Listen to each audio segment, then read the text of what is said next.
So I wanted to talk about character building because some people kind of don't really know how to, especially with characters who aren't really made for like attack based, especially DPS characters that don't need to really have DPS stats or artifacts to them. So this is gonna be little tips and tricks on how to really kind of figure out a character and how you should build them.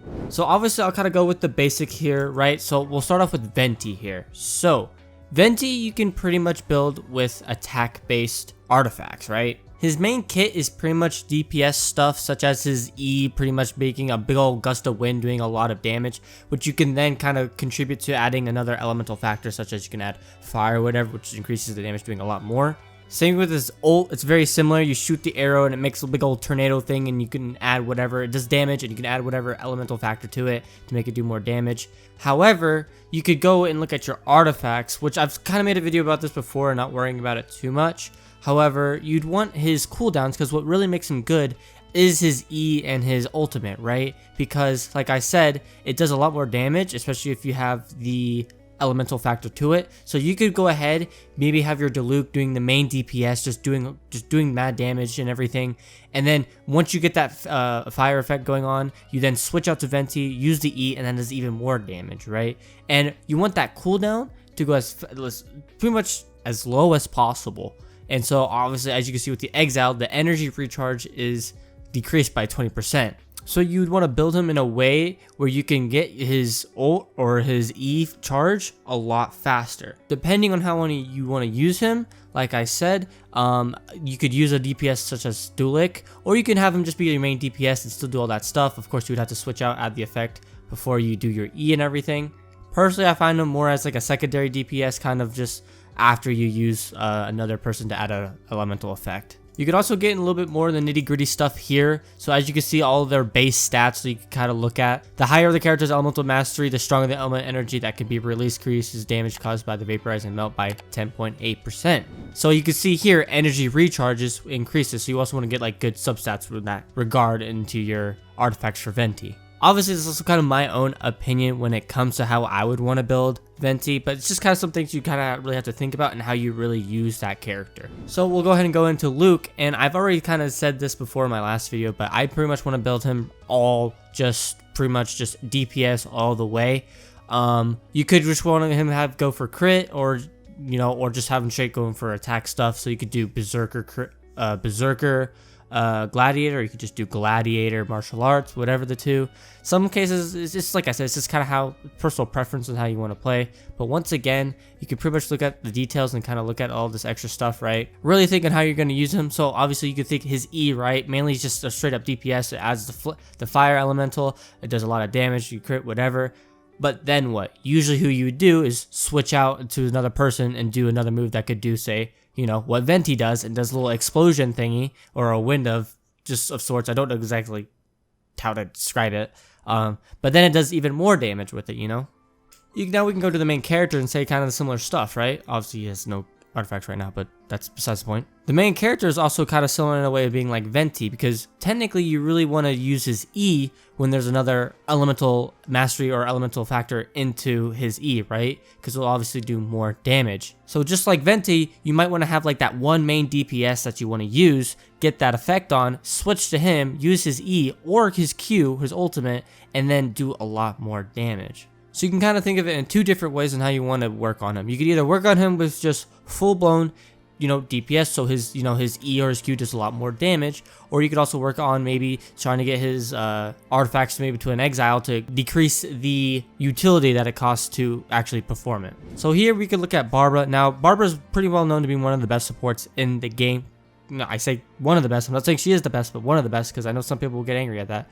But she's one of the best supports in the game. Now, you probably don't want to build her with attack artifacts, right? Increasing her attack, whatever.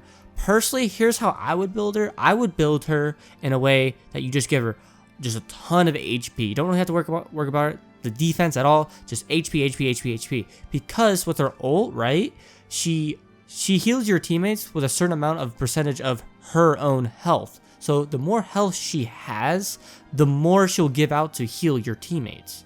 So for Barbara, it's a little bit easier because actually there's a notebook that you could do that gives her really good gear set for her artifacts, although they kind of give her just HP and defense. But like I said, I wanted her to heal as much as possible for my team, because usually she'll be there to heal, switch in, and then instantly switch out, right? So I don't really have to worry about her being a little bit too squishy when it comes to her defense, right? But either way, she still has a ton of health.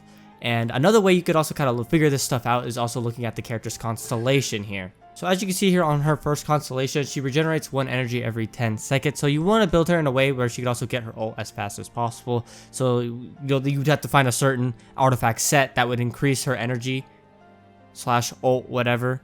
That way you could get her ult obviously a lot faster. And of course you could also kind of look into all this stuff where her cooldown goes down and, you know, increases her shining and miracle, etc. You mainly really want to see how your playstyle is with that team, of course, because once again, like I said, you know, you usually want to have that one main DPS that you use, and then you switch out to someone else to do even more damage, kind of like a secondary DPS person. So how I do it, right, is so I have Diluc as my main DPS guy. He does most of all the work and everything. Now, I would then use his E to get the person with the fire master, or the fire effect, right? Switch to Venti, use the E, and then right when I do that, I would switch to the main character, and then I would also do his E. Now, it could also vary if you're using his wind or his rock. So obviously I have his rock, so his E would just pull up a big old rock thing, right? And then I would continue that combo, right? Because by the time I'm finished with my main character's E, I could then just switch back to Diluc, do his E again, and then go back to Venti, and then just E again, and then, well, it's continuous, you know, or I could ult, whatever, you know. And so it becomes kind of like a rotation of sorts of doing massive damage, doing a lot more, making it more of a powerful character / team. So I'll probably go ahead and fight a group of dudes and show you guys an example on what I mean. Now, I will be the first to admit that this isn't necessarily the best example to show, at least with this Abyss Mage right here, because obviously it's a fire one. However, I kind of can't really find the right enemy I need, because all of them are respawning and I don't have anyone that works for me to showcase this. So I couldn't find like an ice mage or a water mage, whatever. So I'm gonna have to go ahead and go for this fire one, which is, it is what it is, right? It's fine. But we'll go ahead and drop down here. I'm actually gonna switch to Barbara real quick. I'm actually gonna heal, and I'm gonna go ahead and work on this Abyss Mage because I mainly just want to show it off right here. Obviously, I'm using her because, you know, it melts the Fire Mage's shield, which is really annoying to deal with if you don't have anyone like that to work on, like, or someone that has any advantage or type, or yeah, any advantage to his shield. So we'll quickly go ahead. So now he's down, right? I'll go ahead and go to Diluc, get the fire effect like that, do all that, switch to that, do an E, then go back here, do an E right there, and that pretty much just, I'd go back in a cycle, and as you can see right there, I have like a 2-second cooldown right there maybe, so then I can do that and do more damage. So it's like a combo, right? Like I said, you kind of consistently do it over and over again, and then right here, I already have my E right there, and then I can do that, and say if he was actually still alive, I could have just E'd there, or I could have ulted, whatever the two. I could have came back to Diluc, and maybe if I didn't have my E, I could have just used my Q there, and it's just kind of like a cycle that you can do and make your team just stronger overall. So you kind of have to take that account on how your team is, to how you really want to build your character, on which is which, on what roles they're supposed to do, and how you want them to do what they do, you know? But I hope that helps. I hope everything made sense to you. Hopefully it did. If it helped, subscribe, like it, whatever, be appreciated. But with all that being said, thank you guys so much for watching this video. If you guys want to see more Genshin Impact content on this channel, be sure to subscribe. But with all else being said, thank you and take care. All right, see ya.